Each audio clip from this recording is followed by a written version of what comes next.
राधा स्वामी, मैं निकिता नागदेव, विक्रम नागदेव की वाइफ आज कराची से बात कर रही हूँ।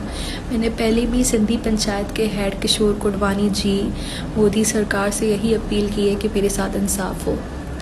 अगर आज मेरे साथ इंसाफ नहीं हुआ तो हर लड़की जो अपने ससुराल में फ़िज़िकल अब्यूज़ का शिकार होती है, अपने हस्बैंड के धोखे का शिकार होती है, तो कभी किसी के साथ इंसाफ नहीं होगा। मैं आज आप सबसे रिक्वेस्ट कर रही हूँ कि आप लोग सिर्फ मेरे इंसाफ के लिए मेरे साथ खड़े रहें, मुझे और कुछ भी नहीं चाहिए। 2020 में मेरी शादी हुई थी विक्रम नागदेव के साथ 26 जनवरी को। मैं 26 फरवरी को विक्रम नागदेव के साथ इंडिया आई थी।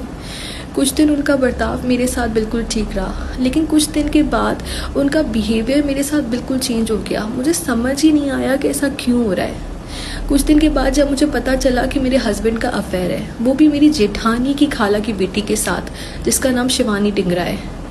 मैंने यही बात अपने फादर इन लॉ को बताई, लेकिन मेरे फादर इन लॉ का यही कहना था, बेटा लड़कों के तो अफेयर होते हैं, हम कुछ नहीं कर सकते। मैं वहाँ इन लॉज में मुझे कोई सपोर्ट नहीं मिला। मैंने अपने हस्बैंड से भी बात की, लेकिन जब मैंने ये बात की उसके कुछ दिन बाद से मेरे हस्बैंड का मेरे साथ फ़िज़िकल अब्यूज़ बरकरार रहा। हर दिन मैं फ़िज़िकल अब्यूज़ का शिकार होती रही। मुझे कुछ समझ ही नहीं आ रहा था मैं क्या करूं, क्योंकि इंडिया में मेरे पास कोई भी नहीं था, मेरा साथ देने के लिए कोई भी नहीं था या मेरे साथ कोई खड़ा रहे। फिर मैंने चुप करके अपना पारिवारिक संसार शुरू किया। कुछ टाइम के बाद वहाँ पे कोरोना काल लगा। कोरोना काल में मैं अपना बी फॉर्म वहाँ पे सबमिट करी थी, लेकिन मेरे हस्बैंड ने मुझे रोक दिया। मेरे हस्बैंड ने कहा कि अभी अगर तुम्हें अपने माँ बाप से मिलना है तो तुम 1 महीना वहाँ पे जा सकती हो, अगर तुम्हारा बी फॉर्म यहाँ पे सबमिट हो गया तो तुम 3 साल तक पाकिस्तान नहीं जा पाओगी। ये कह के मेरे हस्बैंड ने मुझे पाकिस्तान भेजा। जब मैं यहाँ पे आई, मैं 1 महीने की परमिशन लेके अपने हस्बैंड से बाकायदा पाकिस्तान आई थी, जो कि उन्होंने खुद मुझे भेजा था। जब मैं यहाँ पे पहुँची हूँ, कुछ दिन बाद मैंने अपने हस्बैंड को बोला कि आप अपनी वीज़ा के पेपर्स मुझे भेज देना कुछ दिन में, ताकि मैं वहाँ के लिए अप्लाई कर दूँ, क्योंकि वीज़ा आने में टाइम लगेगा। मेरे हस्बैंड ने मुझे कहा कि मैं तुम्हें वीज़ा के पेपर्स भी नहीं भेजूंगा, ना मैं तुम्हें इंडिया बुलाऊंगा। ये कह के उन्होंने मुझे ब्लॉक कर दिया व्हाट्सएप से। मुझे कुछ समझ में नहीं आया कि ऐसा हो क्यों रहा है। उसके बाद मेरे फादर इन लॉ ने हमें फ़ोन किया, मेरे पापा को फ़ोन किया। उन्होंने कहा कि आप हमारे भाइयों के घर जाएं, हमारे भाइयों से बात करें। उन्होंने हमें हर जगह पे जलील किया। हमें कुछ समझ में ही नहीं आ रहा था। जो लड़की 1 महीने के लिए अपने माँ बाप से मिलने आई थी, उसका पूरा जीवन इस तरह से लुट गया। क्या कोई भी लड़की अपने ससुराल से अपने माँ बाप के घर आएगी तो क्या वो कभी भी अपने घर नहीं जा पाएगी? क्या कभी भी वो अपने ससुराल नहीं जा पाएगी? क्या हम लड़कियों का कोई भी घर नहीं है? जब भी हम अपने माँ बाप के घर आएंगे तो हमें ससुराल वाले इस तरह से धमका के हमें अपने माँ बाप के घर ही बिठा देंगे।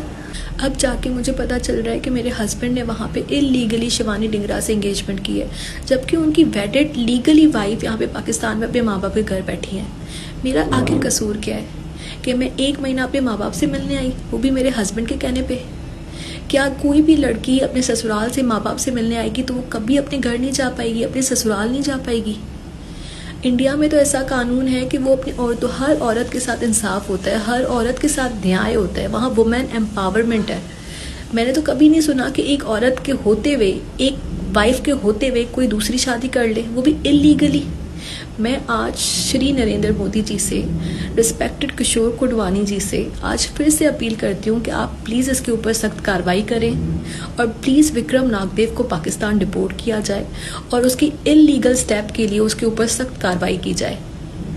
जब मुझे शिवानी डिंगरा के बारे में पता चला कि मेरे हस्बैंड उनसे एंगेजमेंट करने जा रहे हैं, वो भी इलीगली, तब मेरे वालिद ने, मेरे पिताजी ने शिवानी डिंगरा के पिताजी से रिक्वेस्ट की बाकायदा कि आपकी बेटी तो सिंगल है, आप हमारी बेटी का घर क्यों बर्बाद करें। शिवानी डिंगरा के पिताजी के चंद अल्फाज ये भी थे जो उन्होंने मेरे पिताजी को कहे थे। उन्होंने कहा था कि इंडिया का माहौल बहुत फॉरवर्ड है, इंडिया में लड़कियों के अफेयर हो जाते हैं, हम कुछ भी नहीं कर सकते।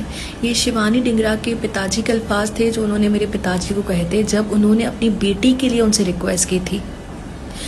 मैंने यही रिक्वेस्ट शिवानी डिंगरा को भी की थी कि आप तो सिंगल हैं, आप तो कहीं पे भी शादी कर सकती हैं, आप मेरा घर क्यों बर्बाद कर रही हैं। शिवानी डिंगरा के यही अल्फाज थे कि मैं विक्रम नागदेव को नहीं जानती, और आज जाके उसने विक्रम नागदेव से एंगेजमेंट कर लिया। मैंने उसको 100 बार ये रिक्वेस्ट की, 100 मैसेजेस किए हैं कि आप प्लीज़ मेरा घर बर्बाद मत करें। हमारे माँ बाप ने तो कभी हमें ये संस्कार नहीं दिए बेटा कि तुम किसी और औरत का घर बर्बाद कर दो, किसी और के हस्बैंड से तुम शादी कर लो। हमारे माँ बाप ने तो हमें यही संस्कार दिए हैं। हमारे आदरणीय गुरु ग्रंथ साहिब जी के लिए गए फेरे आपको 7 जन्मों का साथी बनाते हैं। क्या मेरे उन 7 फेरों का कोई मोल नहीं? आज मैं वुमेन इन जस्टिस के साथ खड़ी होने वाली हर उस ऑर्गेनाइजेशन श्री नरेंद्र मोदी जी, हमारे रिस्पेक्टेड किशोर कोडवानी जी से आज ये फिर से अपील करती हूँ, प्लीज़ मुझे इंसाफ दिलाएं। राधा स्वामी।